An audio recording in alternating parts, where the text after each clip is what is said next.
Hello, welcome back बच्चों। तो बेटा आज जो टॉपिक हम स्टार्ट करने वाले हैं उस टॉपिक का नाम होने वाला है रिटायरमेंट के बाद डेथ। बिकॉज रिटायरमेंट हमारा ऑलरेडी कंप्लीट हो चुका है। आपके चैनल पर वीडियोस बनी हुई हैं, एक प्लेलिस्ट का सेक्शन अवेलेबल है, वहाँ जाके आप चेकआउट कर सकते हो। पूरे चैप्टर आपको वीडियो वाइज वीडियो मिल जाएगा, टॉपिक वाइज टॉपिक मिल जाएगा, सारा का सारा आप प्रॉपरली देख सकते हो। ओके, नेक्स्ट हम चलते हैं आप लोग अपने पास डेथ ऑफ अ पार्टनर। जो टॉपिक है बेटा इजी टॉपिक है, 4 से 6 नंबर का क्वेश्चन एग्जाम में मैक्सिमम टाइम पूछा जाता है इससे। तो आप ये समझ के चल सकते हो कि हाँ 4 to 6 मार्क का चैप्टर आपके पास होने वाला है। तो डेथ वाले चैप्टर में काफ़ी सारी चीज़ें ना सिमिलैरिटीज़ हैं डेथ के एज कम्पेयर टू रिटायरमेंट। तो डेथ ऑफ अ पार्टनर में मैक्सिमम चीज़ें आपके पास रिटायरमेंट वाली हैं। जो चेंजेस वाली चीज़ें हैं हम केवल उनके ऊपर ज़्यादा फोकस करेंगे बिकॉज वो थोड़ा सा प्रॉब्लम क्रिएट कर सकती हैं आपके लिए। बाकी सारा पार्ट सिंपल होने वाला है।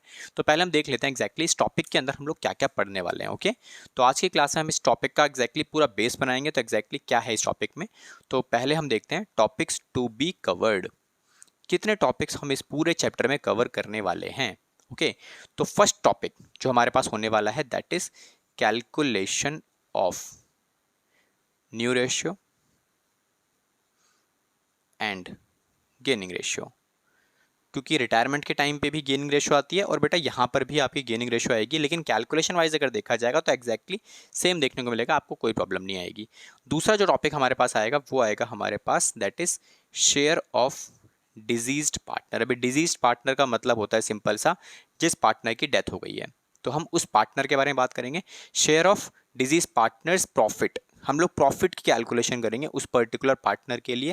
अब इस प्रॉफिट की कैलकुलेशन करने के लिए we have around 2 basic methods जिस पे हम लोग वीडियो बनाएंगे आज की।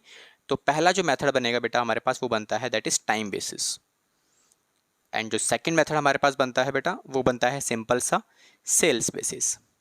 मैक्सिमम टाइम बच्चों को ना इससे प्रॉब्लम रहती है because examination point of view से देखा जाए तो यही वाला टॉपिक जो है थोड़ा सा इंपॉर्टेंट है और एग्जाम में इसके ऊपर ही डेडिकेटेडली 1 मार्कर क्वेश्चंस बनते हैं या फिर 3 मार्कर क्वेश्चन बन जाएगा आपका, और बड़े क्वेश्चन में भी इसका पार्ट देखने को आपको मिल जाता है। ओके, तो ये पॉइंट थोड़ा सा इंपॉर्टेंट है आपके पास। नेक्स्ट उसके बाद हम सीखेंगे इसके अंदर कैलकुलेशन ऑफ गुडविल शेयर। तो गुडविल का शेयर किसके लिए, ऑफ डिजीज्ड पार्टनर अगेन। तो जो पार्टनर एक्सपायर कर रहा है उस पर्टिकुलर पार्टनर के लिए उसका गुडविल का शेयर निकाल के हमें देना पड़ेगा। अब देने के लिए जो रेशियो हमारे पास बनती है एग्जैक्टली वो सेम बनती है जो हमने रिटायरमेंट में सीखी थी, that is gaining to sacrifice, exactly same, there is no changes. तो सेम रहेगा आपका पूरा का पूरा पार्ट जो हमने रिटायरमेंट में सीखा था। उसके बाद नेक्स्ट जो पॉइंट आता है that is preparation of diseased partner capital account. तो जो भी पार्टनर एक्सपायर हुआ है उस पर्टिकुलर पार्टनर का कैपिटल अकाउंट आपको बना के दिखाना पड़ेगा।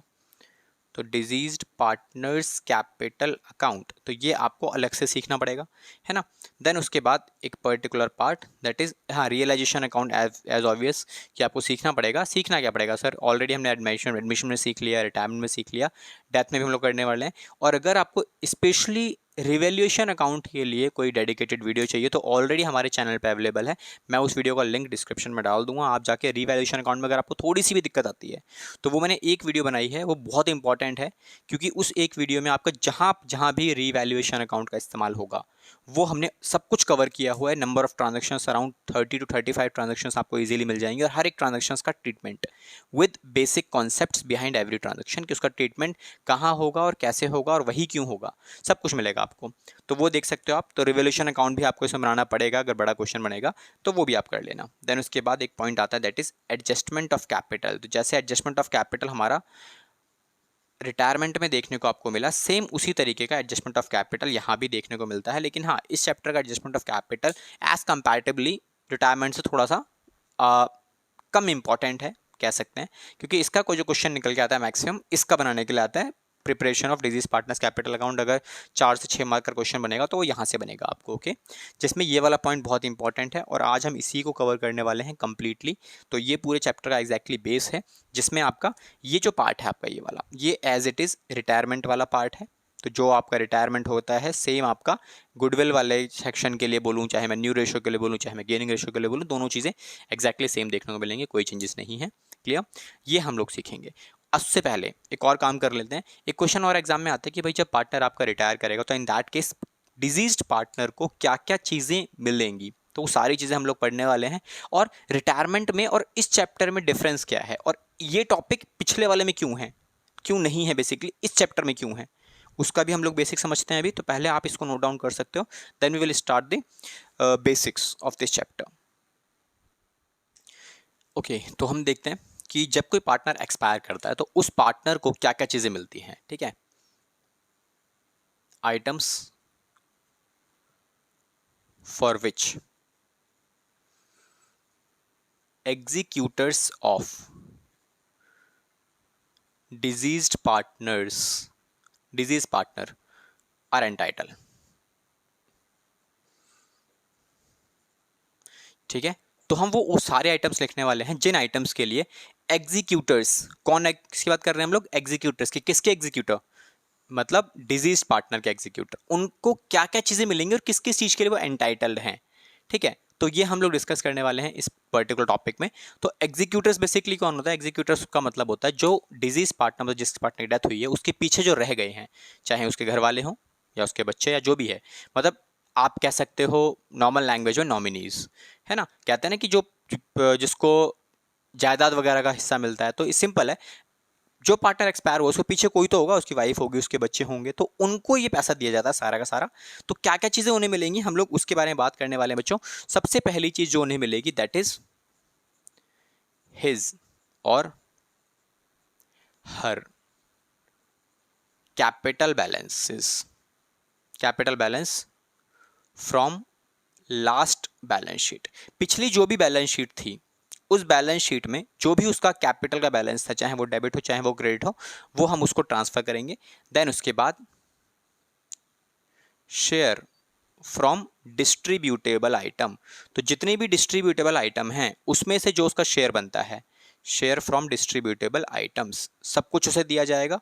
देन उसके अलावा शेयर ऑफ वैल्यूड गुडविल, जो भी कंपनी की वैल्यूड गुडविल है, फर्म की वैल्यूड गुडविल है, उसमें से उसका जो शेयर बनता है वो भी उसे दिया जाएगा, पार्टनर्स को दिया जाएगा।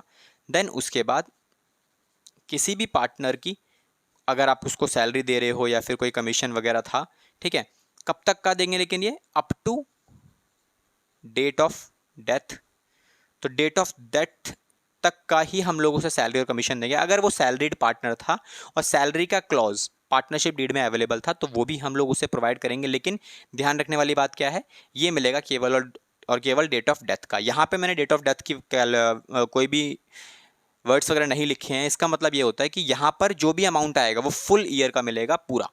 तो यहाँ पर डेट ऑफ कैलकुलेशन मंथ आप कैलकुलेट नहीं करोगे। देन उसके बाद अगला पार्ट बेटा ये हो गया हमारा डी पॉइंट, देन उसके बाद आएगा ई पॉइंट। तो डी में ये हो गया, ई में ये हो गया। देन उसके बाद interest on capital as per partnership deed, तो पार्टनरशिप डीड अगर हमारे पास है अगेन, तो उसके अकॉर्डिंगली जो भी उसका इंटरेस्ट ऑन कैपिटल बनता है up to date of death, तो ये भी ध्यान रखना है, up to date of death, तो ये भी आपका up to date of death मिलेगा केवल। ठीक है, यहाँ पर भी ध्यान रखने वाली पॉइंट ये वाली है।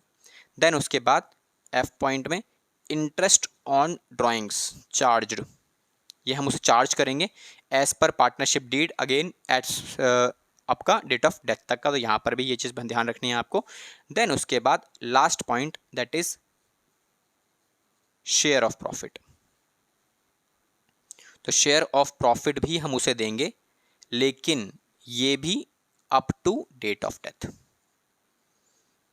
तो ये भी डेट ऑफ डेथ तक का ही हम लोग उसे देंगे, पूरा प्रॉफिट नहीं दिया जाएगा। अगर किसी पर्टिकुलर पार्टनर ने हमारे साथ 3 महीने काम किया तो हम 3 महीने का ही प्रॉफिट निकाल के उसे देंगे, क्योंकि पूरे साल का प्रॉफिट तो आप देने वाले हो नहीं। अगर 3 महीने तक काम करने के बाद वो एक्सपायर हो गया है तो 3 महीने का ही प्रॉफिट जो उसका बनेगा वो हम उसे देंगे। और यही कैलकुलेशन हम लोग करते हैं on the basis of time या फिर सेल्स बेसिस। तो यही हम लोग आज की क्लास में सीखने वाले हैं कि एग्जैक्टली यहाँ पे हम लोग कैसे कैलकुलेशंस करेंगे प्रॉफिट के लिए। ओके, तो ये सारी चीज़ें वो हैं जो आपको देनी पड़ेंगी। बस लास्ट के कुछ पॉइंट्स हैं, ये वाले पॉइंट्स जो आपके पास अवेलेबल है, ये वाले इन पॉइंट्स को ध्यान रखना पड़ता है, क्योंकि ये आपके सारे के सारे डेट ऑफ डेथ तक की वैल्यूज़ के अकॉर्डिंग दिए जाते हैं। तो यहाँ पे टाइम पीरियड आप यूज़ करोगे, कैलकुलेशन करते टाइम, लेकिन हाँ इसमें भी कैलकुलेशन करते टाइम डेट यूज़ करते हैं, लेकिन हाँ सेल्स बेसिस में ऐसा कुछ क्लॉज आता है जहाँ टाइम पीरियड यूज़ नहीं होता। रीज़न समझाऊंगा जब हम करेंगे तब। ओके, आप इसे नोट डाउन कर सकते हो। तो ये वो सारी चीज़ें हैं जो हम उसे देने वाले हैं। क्लियर, ठीक है।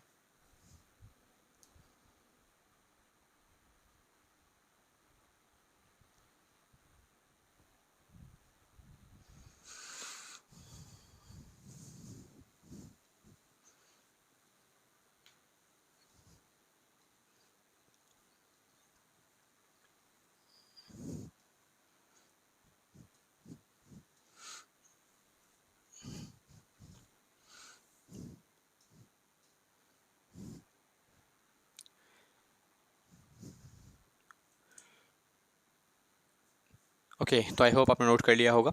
नेक्स्ट अब हम टॉपिक पे आने वाले हैं जहाँ पर हम लोग क्या स्टार्ट करेंगे बच्चों, हम लोग यहाँ स्टार्ट करेंगे कि कैलकुलेशन ऑफ प्रॉफिट्स। तो आप क्या करोगे, calculation of share of profit, हम लोग इसे सीखने वाले हैं। Share of profit for diseased partner, तो जो भी पार्टनर एक्सपायर हुआ है उसके लिए हम कैलकुलेशन सीखने वाले हैं कि कैसे आप उसका शेयर ऑफ प्रॉफिट को कैलकुलेट करोगे। ठीक है, अब देखो सिंपल सी बात है, मैं एक छोटा सा एग्जांपल लेता हूँ। अभी इससे टाइमलाइन हम लोग क्रिएट कर रहे हैं, ये हमारा टाइमलाइन है 12 महीने का। ओके, तो लेट सपोज किसी एक पार्टनर ने हमारे साथ यहाँ पर 3 महीने काम किया और यहाँ वो बंदा एक्सपायर हो गया। लेट सपोज कि 1/4 को 2022 में हमारा साल स्टार्ट हुआ था, है ना। उसके बाद 3 महीने एग्जैक्टली कंप्लीट हुए, कब कंप्लीट होंगे बच्चों, 30/6 को 2022 में। तो 2022 में उसकी हो गई डेथ इस डेट पे, तो ये हो गई हमारी डेथ की डेट। तो इसका मतलब क्या हुआ, उसने 3 महीने हमारे साथ काम किया। क्लियर। अब 3 महीने काम किया, उस 3 महीने में जो भी उसका शेयर ऑफ प्रॉफिट बनता है, यहाँ पे कुछ तो कंपनी ने प्रॉफिट जनरेट किया होगा ना इन 3 महीनों में। ऐसा तो नहीं है कि 3 महीने तक कुछ काम ही नहीं हुआ। तो जो भी प्रॉफिट जनरेट होगा हम उसको कैलकुलेट करने वाले हैं। अब पॉइंट ये आता है कि प्रॉफिट की कैलकुलेशन के लिए सर हमें बनाना पड़ता है P&L account, profit and loss account, है ना। अब प्रॉफिट एंड लॉस अकाउंट तो फाइनल अकाउंट का नाम होता है। तो फाइनल अकाउंट बेटा कब बनेगा, फाइनल अकाउंट सर हमारा बनेगा यहाँ पे, इस डेट पे, साल खत्म होने पे, यहाँ जब आपका 31 मार्च होगा 2023 का, तो हम बनाएंगे क्या, फाइनल अकाउंट। क्लियर। अब उस डेट तक अगर हम इसके एग्जीक्यूटर्स की बात करें, उनको बोले भाई आप 9 महीने बाद आना, बिकॉज 3 महीने निकल चुके हैं। तो 9 महीने के बाद जब फाइनल अकाउंट बनेगा, जो भी प्रॉफिट निकलेगा हम उस प्रॉफिट में से आपको हिस्सा निकाल के दे देंगे 3 महीने का। अब इस तरीके से करना तो एक बहुत बड़ी बेवकूफ़ी वाली बात है, या एक तरीके से बहुत बड़ी जाती वाली बात है। जिसका अर्निंग मेंबर एक्सपायर हो गया हो, आप उसको बोल रहे हो 9 महीने बाद, 9 महीने तक वेट करो फिर हम आपको प्रॉफिट देंगे, ये तो गलत बात है ना। तो हमें क्या करना पड़ता है, हमें इन 3 महीनों का प्रॉफिट निकालना पड़ेगा। तो हम यहाँ पे 2 मेथड्स का इस्तेमाल करते हैं। हम क्या बोलते हैं, हम पहला मेथड जो इस्तेमाल करने वाले हैं वो मेथड हमारे पास होता है बेटा क्या, दैट इज टाइम बेसिस। तो हम यूज करते हैं टाइम बेसिस को। अब टाइम बेसिस में एग्जैक्टली होता क्या है, टाइम बेसिस में हम यहाँ पे यूज करेंगे current year's profit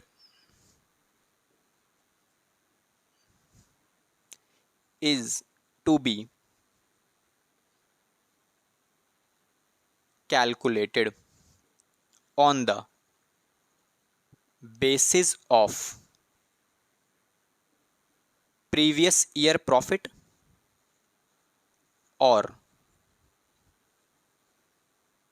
average profit of last few years। समझ में आया क्या लिखा हुआ है, इसने क्या बोला कि आपको जो करंट ईयर का प्रॉफिट है वो आपको क्या करना है, उसका वो आपको किस बेसिस पे कैलकुलेट करोगे आप, या तो प्रीवियस ईयर का प्रॉफिट जो भी होगा आप उसको बेस मान लेना, ठीक है, या तो आप एवरेज प्रॉफिट निकाल लो किसका, पिछले कुछ महीनों का या सालों, पिछले कुछ साल का। तो जो भी आपका बेसिस होगा, यहाँ पे हम 2 बेसिस यूज करने वाले हैं। हमने क्या बोला, जैसे मेरा ये हमारा डाटा है, अगेन ये ऊपर छोड़ देते हैं हम लोग, ये पहला साल हो गया, ये दूसरा साल हो गया, हमें ये मेरा हो गया करंट ईयर।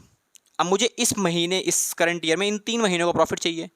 तो प्रॉफिट तो निकाल नहीं सकता मैं इन 3 महीनों का, बिकॉज इस डेट पे तो प्रॉफिट एंड लॉस बनेगा नहीं। तो पार्टनरशिप डीड में ही पहले ही ये सारे क्लॉजेस वगैरह अवेलेबल होते हैं कि जब भी किसी पार्टनर डेथ होगी तो हम ये यूज करेंगे। तो पार्टनरशिप डीड में ऐसा लिखा हुआ है कि भाई पिछले साल का जो भी प्रॉफिट हुआ हम उस प्रॉफिट को, सेम प्रॉफिट को अप्लाई कर देंगे करंट ईयर के प्रॉफिट पे। इसका मतलब इस पूरे 12 महीने का प्रॉफिट हम लोग अप्लाई कर देंगे यहाँ पे, जो कि सेम 12 महीने के ऊपर अप्लाई कर दिया जाएगा। मतलब अगर 12 महीने का यहाँ पे प्रॉफिट है तो पूरे 12 महीने का प्रॉफिट यहाँ आ जाएगा। लेट सपोज हम मान लेते हैं कि भाई पूरे 12 महीने में इन लोगों ने कमाए 90,000 रुपये, तो ये 90,000 रुपये की सेम वैल्यू हम 12 महीने के टाइम पीरियड पे अप्लाई कर देंगे 90,000। अब इस 90,000 को ही हम करंट ईयर प्रॉफिट मान रहे हैं। इसमें से क्या करेंगे, सीधा शेयर निकालो और उसका जो टाइम पीरियड बनता है 3 महीने, 3 महीने टाइम पीरियड ये वाला, इस पे अप्लाई करो और निकाल के दे दो, खत्म काम। तो ये हो गया बहुत सिंपल। लेकिन अगर वो प्रीवियस ईयर नहीं बोलेगा तो वो क्या बोलेगा बेटा, वो बोलेगा एवरेज प्रॉफिट। एवरेज प्रॉफिट मतलब पिछले कुछ सालों का, लेट सपोज 3 सालों का, तो इसका, इसका और इसका, उसने बोला पिछले 3 सालों का एक एवरेज प्रॉफिट निकाल लो और उसी प्रॉफिट को अप्लाई कर दो करंट ईयर के प्रॉफिट पे। और उसमें से जो हिस्सा बनता है वो निकाल के दे देना। लैंग्वेज भी तो ये लिखी है, क्या लिखा हुआ है, करंट ईयर का प्रॉफिट हम कैलकुलेट करेंगे किस बेसिस पे, या तो प्रीवियस ईयर प्रॉफिट यूज कर लो, या तो क्या यूज करो आप, एवरेज प्रॉफिट यूज कर लो। किसका, पिछले कुछ सालों का एवरेज प्रॉफिट निकालो और उसी को ही करंट ईयर प्रॉफिट मान के अपनी जो कैलकुलेशन करनी है आपको कैलकुलेशन कर लो, हो जाएगा हमारा काम डन। तो आई होप ये टॉपिक समझ में आया होगा। तो अब हम इसी के कुछ क्वेश्चंस करने वाले हैं, आपको बस ये ध्यान रखना है टाइम बेसिस वाले में कि करंट ईयर के लिए किस ईयर को बेस माना जा रहा है, प्रीवियस ईयर को बेस माना जा रहा है या फिर एवरेज प्रॉफिट को बेस माना जा रहा है। ये लैंग्वेज पढ़ के आपको देखने को मिल जाएगा। तो लैंग्वेज में आपको सब कुछ मिलेगा देखने को, आपको ढंग से पढ़ने की जरूरत है। अभी मैं आपको इसी के 2 से 3 क्वेश्चन करवाने वाला हूं ताकि आपको ये टॉपिक अच्छे से समझ में आ जाए कि एग्जैक्टली आपको आइडेंटिफाई कैसे करना है और क्वेश्चन को कैसे टैकल करना है, क्या समझना है। क्लियर? तो चलिए डायरेक्टली क्वेश्चन पे चलते हैं, तब तक आप इसे नोट डाउन कर सकते हो। ओके तो जैसा हमने डिसाइड किया था क्वेश्चन हम लोग स्टार्ट करने वाले हैं। तो आपकी स्क्रीन पे क्वेश्चन नजर आ रहा होगा, आप क्वेश्चन को देख सकते हो। बेटा क्वेश्चन में क्या लिखा हुआ है, क्वेश्चन बड़ा सिंपल सा है। क्वेश्चन में लिखा हुआ है ABC 3 पार्टनर्स हैं, पार्टनर्स जो हमारे पास हैं उनकी प्रॉफिट शेयरिंग रेशियो है 3, 2 और 1। बी की डेथ हो जाती है 30 जून को 2021 में। अब बेटा डेट ऑफ डेथ जो आपके पास गिवन है ना, इसको बड़े ध्यान से पढ़ना होता है बिकॉज ये आपको बताती है कि कितने महीने उसने हमारे साथ काम किया। अब यहाँ पर ना बच्चे मैक्सिमम टाइम गलती ये करते हैं कि टीचर अगर थोड़ा सा स्मार्ट होगा ना, वो क्या करेगा, वो आपको डेट ऑफ डेथ देगा इस तरीके की और आखिरी में दे देगा कैलेंडर ईयर।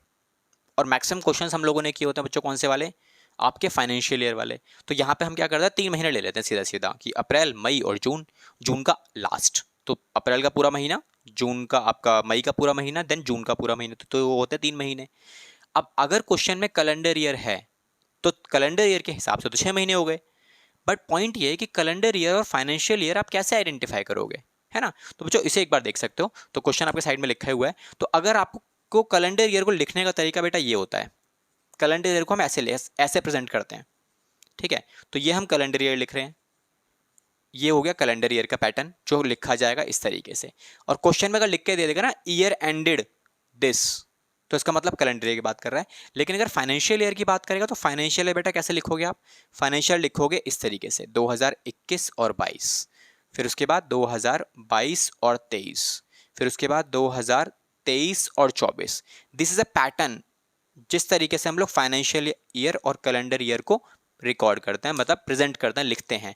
तो आपको इस तरीके से पढ़ के पता लगा लेना है कि क्वेश्चन में कौन सा वाला ईयर का इस्तेमाल किया जा रहा है। तो जैसे इस क्वेश्चन के अंदर जो भी ईयर होगा हम लोग एक बार पढ़ेंगे, तब देखेंगे, तब हम जजमेंट लेंगे कि हमारा जो ईयर है वो कैलेंडर ईयर है या फाइनेंशियल ईयर है। बिकॉज अभी आंखें बंद करके आप 3 महीने नहीं बोल सकते ना, बिकॉज 3 महीने का मतलब आपने फाइनेंशियल ईयर कंसिडर किया है, जो कि गलत है। ओके, तो चलो अभी हम देखते हैं, डायरेक्टली क्वेश्चन को आगे रीड करते हैं। तो क्वेश्चन में उसके आगे क्या लिखा हुआ है, फॉर द ईयर एंडेड 31 मार्च 2022। देखो लिख के दे दे क्वेश्चन ने कि for the year ended 31 March 2022, now it's a financial year, it means कि हमारे 3 महीने ही उसने हमारे साथ काम किया। आगे लिखा है प्रोपोर्शनेट प्रॉफिट ऑफ 2021, मतलब 2021 मतलब पिछला साल, आपको वो प्रोपोर्शनेट प्रॉफिट को ही इस्तेमाल करना है करंट ईयर के प्रॉफिट के लिए। तो क्या लिखा है, proportional profit of 2021 is to be taken into consideration. तो करंट ईयर के लिए हम पिछले साल का प्रॉफिट यूज कर लेंगे, मतलब प्रीवियस ईयर की बात कर रहे हैं। Then during the year ended 2022 में, 31 मार्च 2022 में क्या लिखा हुआ है, एक नुकसान हुआ है बैड डेब्ट्स के नाम से, जो कि कितने का अमाउंट है, जिसका 2000 का अमाउंट है, हैड टू बी एडजस्टेड, मतलब आपको उसे भी एडजस्ट करना है। दैट मीन्स ये पिछले साल नहीं था, ये इस साल है केवल। और पिछले साल का जो प्रॉफिट आपको गिवन है बिफोर एडजस्टमेंट, आपको गिवन है 14,000 रुपीज़ का। तो 2021 का जो प्रॉफिट हमारे पास है 31 मार्च 2021 का, वो है 14,000 रुपीज़, लेकिन उसमें से बैड डेब्ट्स का एडजस्टमेंट नहीं हो रखा, तो हमें उसे करना है। उसके बाद हमें उसे करंट ईयर के प्रॉफिट के तरीके से इस्तेमाल करेंगे। क्वेश्चन की रिक्वायरमेंट है कैलकुलेट करो बी का share of profit till date of death. Clear हुआ? ठीक है सर, अब हम सॉल्यूशंस पे चलते हैं। तो चलो सॉल्यूशन पे आ जाओ बच्चों। तो सॉल्यूशन नंबर 1 क्या करने वाले हो आप यहाँ यूज करोगे करंट ईयर का प्रॉफिट। तो बेटा करंट ईयर का प्रॉफिट कितना हो गया मेरा, सर करंट ईयर के प्रॉफिट के लिए हमें पिछले साल का प्रॉफिट यूज करना है। तो पिछले साल का जो प्रॉफिट था हमारे पास था 14,000 रुपीज़, बट इसमें मुझे 2,000 रुपये का नुकसान जो करंट ईयर में हुआ है उसे एडजस्ट करना पड़ेगा। तो जैसे ही मैंने एडजस्ट किया, क्या हो गया मेरा प्रॉफिट 12,000 रुपये का। तो ये करंट ईयर का प्रॉफिट हो गया मेरा 12,000 का। अब इसी बेसिस में मुझे क्या निकालना है, सीधा बी का शेयर ऑफ प्रॉफिट निकालेंगे हम लोग। तो यहाँ निकालेंगे हम बी का शेयर ऑफ प्रॉफिट। तो बच्चों कितना आ जाएगा बी का शेयर ऑफ प्रॉफिट, देखो करंट ईयर प्रॉफिट हमने कितना कंसिडर किया 12,000 रुपये, and B is a retiring partner और डिजीज पार्टनर है, तो 2/6 के हिसाब से उसका शेयर था। हमारी रेशियो क्या थी बेटा 3, 2 और 1, तो उसके हिसाब से ये शेयर बन गया। बट इतनी सी कैलकुलेशन में हमारा जो प्रॉफिट निकलेगा वो निकलेगा पूरे साल का, क्योंकि ये जो प्रॉफिट गिवन था ना 14,000 रुपये, ये तो पिछले साल का था और पिछला साल तो फुल ईयर है। तो फुल ईयर का प्रॉफिट तो हमें यूज करना नहीं है, हमें यूज करना है केवल 3 महीने का प्रॉफिट। तो हम क्या करेंगे 3/12 और यहाँ पे यूज कर लेंगे। तो जैसे ही आप ये यूज करोगे तो करंट ईयर का मेरा प्रॉफिट जो बी का निकलेगा which will be 2,000 rupees, sorry 1,000 rupees का हमारा कैलकुलेशन आएगा। तो ये हमारा कैलकुलेशन हो गया सिंपल सा। अब ये क्वेश्चन सर कितने मार्क्स में आ सकता है? बेटा ये क्वेश्चन 1 मार्कर में ही आ सकता है, ज्यादा खुश होने की जरूरत नहीं है, बिकॉज इतनी बड़ी कैलकुलेशन, हाँ ज्यादा खुश होने की जरूरत तब हो जाएगी जब एक सेम क्वेश्चन 3 नंबर में आ जाएगा, तो बहुत अच्छी बात है ना, तो कोई दिक्कत ही नहीं है। ओके तो ये क्वेश्चन 1 मार्कर के लिए बिल्कुल फिट है, एग्जामिनेशन में आपके एमसीक्यूज के पार्ट में ये क्वेश्चन आ सकता है। ऑप्शंस दे रखे होंगे आपको कौन सा वाला यूज करना है, तो आप कैलकुलेशन दिखा देंगे, इतना सॉल्यूशन इतना दिखाना प्रॉपर प्रेजेंटेशन, और जो जहाँ जहाँ पर भी ये होगा लिख के दिखा देना कि this is a right answer. Clear हुआ? ठीक है बेटा। इसके बाद अब मैंने टाइम बेसिस तो सीख ही लिया कि टाइम बेसिस में एक तो ये होता है मेरे पास। अब इसके अलावा क्वेश्चन ना आपको एंट्रीज भी पूछेगा कि pass the journal entries for a profit. तो जो ये प्रॉफिट निकला मेरा 1,000 रुपए का प्रॉफिट, इस प्रॉफिट के लिए जनरल एंट्री क्या बनेगी हमें वो भी सीखना है, बिकॉज अगला जो क्वेश्चन मैं करवाने वाला हूँ आपको जो स्क्रीन पे था आपके पास, उस क्वेश्चन में मेरे को प्रॉफिट की कैलकुलेशन तो मांगी है, उसके अलावा मुझे उसने क्या बोला है कि एंट्री भी पास करनी है। तो हमें एंट्री भी सिखाया था मैं आपको एक बार, है ना। तो जो सीधा आ जाओ एंट्रीज के ऊपर, तो एंट्रीज वाला पार्ट जो हम करेंगे उसको कैसे डील करना है, क्या करना है वो भी देख लेते हैं। तो तभी आप इतना नोट कर सकते हो इसको।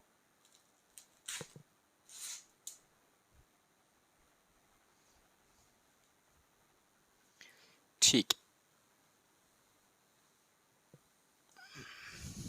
चलो जी। अब मैं आपको एंट्री सिखाता हूँ एक बार। तो बेटा एंट्रीज कैसे रिकॉर्ड करने वाले हो, देखो जनरल एंट्री जब आपकी फ्रेम होगी ना प्रॉफिट के लिए, जनरल एंट्री फॉर प्रॉफिट,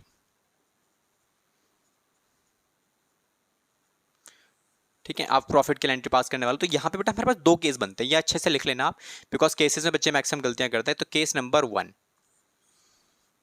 और केस नंबर 2। देखो केस नंबर 1 का मतलब क्या होता है, केस नंबर 1 अप्लाई होगा तब जब आपके पास new ratio of remaining partners and gaining ratio of remaining partners अगर ये आपकी सेम होती हैं, मतलब दोनों में कोई चेंजेस नहीं है। और ये कब होगा बेटा, ये होगा बेटा फर्स्ट केस में, जब आपका फर्स्ट केस गिवन होगा ना आपको। तो हम क्या करते हैं, जैसे हमने रिटायरमेंट में सीखा था कि रिटायरमेंट में क्या लिखा था, रिटायरमेंट में दे रखा है आपको कि ओल्ड रेशियो गिवन है आपके पास और दैट विल बी 3, 2 और 1।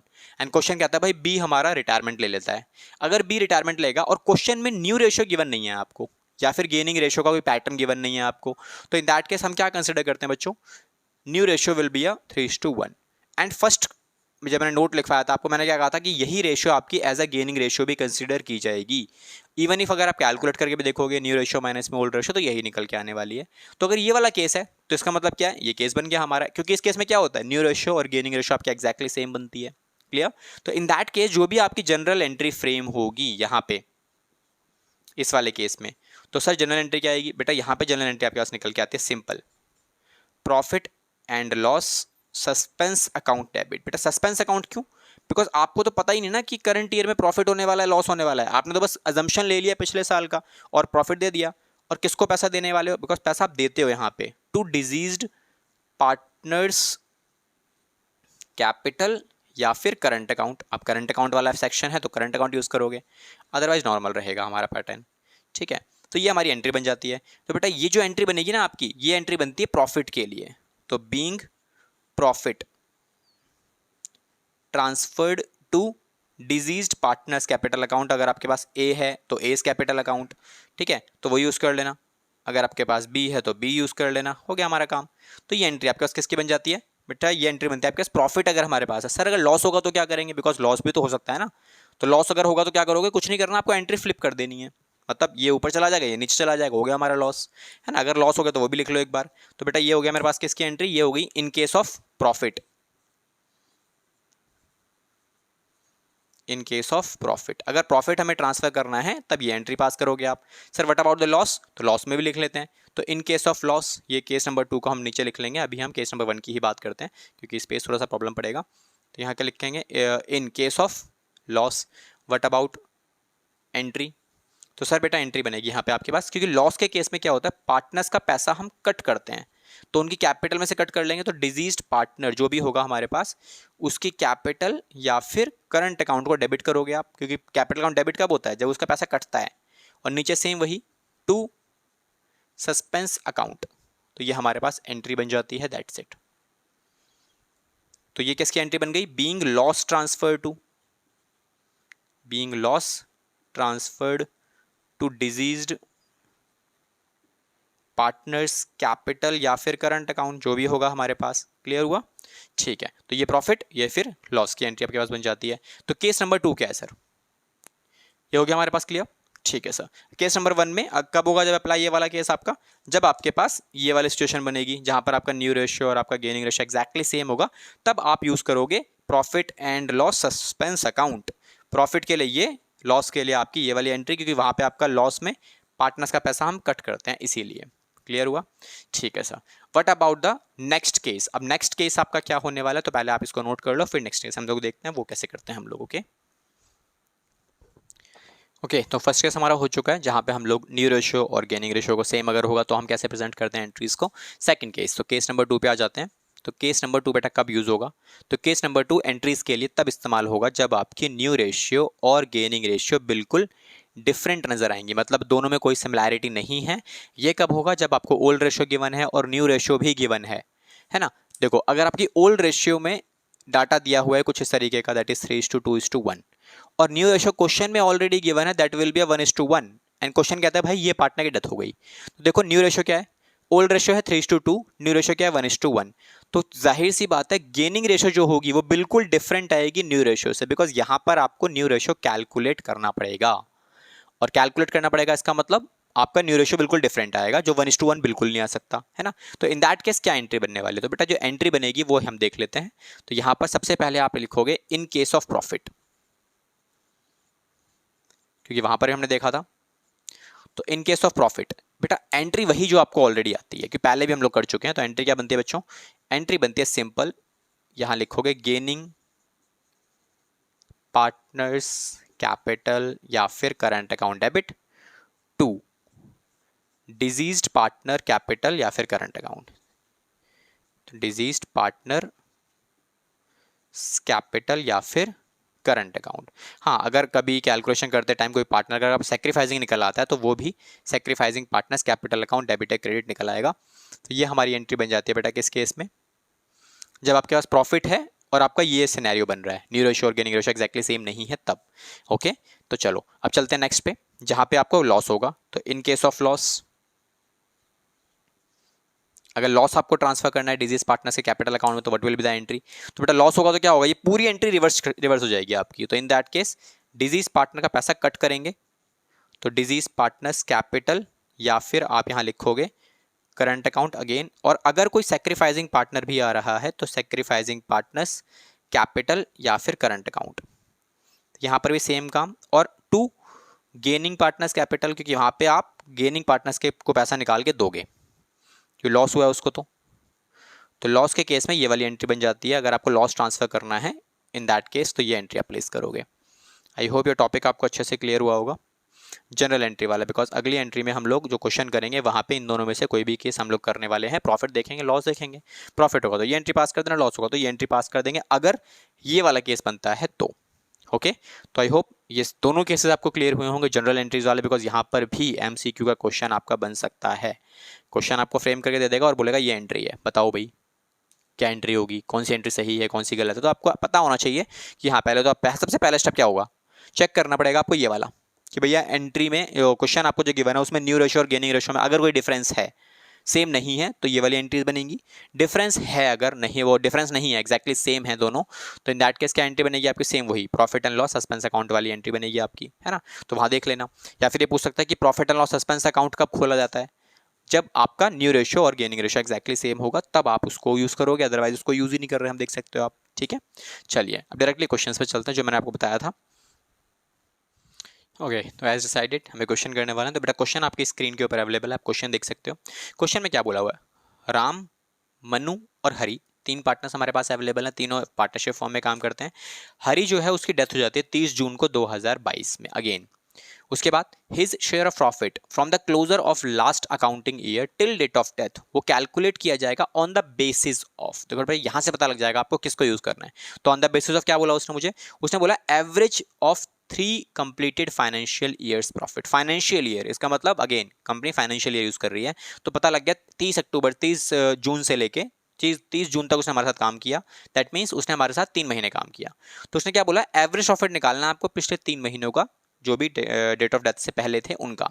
प्रॉफिट दे रखे हैं आपको ऑलरेडी 31 मार्च 2020, 21 और 22, तो तीनों साल का प्रॉफिट आपको गिवन है। आपको जस्ट एवरेज प्रॉफिट निकालना है 3 साल का, और उसी को ही बेस मानते हुए करंट ईयर का प्रॉफिट मान लोगे आप उसे, और उसमें से शेयर निकाल लेना, खत्म काम। क्वेश्चन में क्या बोला है, क्वेश्चन की रिक्वायरमेंट है कैलकुलेट करो हरी का share of profit till date of death of his and pass the necessary journal entry for the same. इसका मतलब जो आप प्रॉफिट निकालोगे उसकी एंट्री भी आपको पास करके दिखानी है। चलिए तो चलते हैं क्वेश्चन में एक बार, तो बेटा सॉल्यूशन स्टार्ट करते सीधा। तो क्या सॉल्यूशन होने वाला है हमारे पास इस क्वेश्चन का, तो सबसे पहले क्वेश्चन ने क्या बोला है, क्वेश्चन ने बोला है कि करंट ईयर का प्रॉफिट किस बेसिस पे निकालोगे आप। तो सर करंट ईयर के प्रॉफिट के लिए क्वेश्चन ने बोला है आप एवरेज प्रॉफिट निकालो पिछले 3 साल का। यहाँ क्या लिखोगे आप, average profit of last 3 years, तो पिछले 3 सालों का एवरेज प्रॉफिट निकाल लो। अब बेटा एवरेज प्रॉफिट निकालने के लिए आपको पिछले तीनों साल के एवरेज प्रॉफिट्स गिवन है, जो कि ये बनते हैं 1,10,000 रुपये, 1,20,000 और 1,30,000 और डिवाइड बाय में 3। क्लियर, तो ये हमारे पास बन गए बेटा 3 साल के एवरेज प्रॉफिट। अब अगर कभी भी ना आपको इस तरीके सीक्वेंस में डाटा दिया हुआ है, ठीक है, तो हमेशा जो मिडिल वाली वैल्यू है 3 साल के केस में वही आपका एवरेज प्रॉफिट बन जाता है। कैलकुलेशन करने की जरूरत नहीं है, आप डायरेक्टली भी यूज कर सकते हो शॉर्टकट ट्रिक्स। तो ये हमारा क्या आ गया बच्चों, ये आ गया सिंपल सा डाटा, डन। चलिए सर बेटा आगे चलते हैं आपका। अब अगला काम क्या करोगे, करंट ईयर प्रॉफिट तो आपने निकाल लिया, हरी का डेथ हुआ था तो हरी का शेयर ऑफ प्रॉफिट निकाल लो। तो हरी का शेयर ऑफ प्रॉफिट तो सर कितना निकलेगा बेटा, ये निकलेगा आपके पास 1,20,000 में से उसका शेयर ऑफ प्रॉफिट क्या है। क्वेश्चन ने मुझे देखो पूरे क्वेश्चन में कहीं पर भी ना प्रॉफिट शेयरिंग रेशियो की बात नहीं की है। अगर प्रॉफिट शेयरिंग रेशियो की बात नहीं की है, इसका मतलब क्या है, हमें अपने बेसिक प्रिंसिपल्स, बेसिक रूल्स याद करने पड़ेंगे जो हमने पार्टनरशिप डीड में पढ़े थे फर्स्ट चैप्टर में फंडामेंटल्स के अंदर, कि अगर प्रॉफिट शेयरिंग रेशियो गिवन ना हो तो हम इक्वल यूज करते हैं। तो 3 पार्टनर्स हैं तो 1/3 एंड द टाइम पीरियड, क्योंकि जो प्रॉफिट निकल के आया है एवरेज वाला ये पूरे साल का निकला है, क्योंकि ये पूरे साल के प्रॉफिट है, तो एवरेज जो निकलेगा वो भी पूरे 12 महीने का निकलेगा। तो यहाँ से हमने कैलकुलेट किया और मेरे पास प्रॉफिट कितना निकल के आता है बच्चा, सर प्रॉफिट आएगा हमारे पास 10,000 रुपये का टोटल जो उसका शेयर बनता है। तो ये हमने कैलकुलेशन में यूज कर लिया, डन, परफेक्ट। अब इसकी मुझे बनानी है बेटा जनरल एंट्री। क्वेश्चन की डिमांड यहां तक नहीं है, क्वेश्चन ने बोला जनरल एंट्री भी बनाओ। तो बेटा जनरल एंट्री कैसे बनेगी अब, तो जनरल एंट्री बनाने के लिए आपको सिंपल सा एक एंट्री मांगे, चाहे 2 एंट्री मांगे, चाहे कितनी भी, you have to prepare a proper format. आपने फॉर्मेट बनाना है प्रॉपर तरीके से।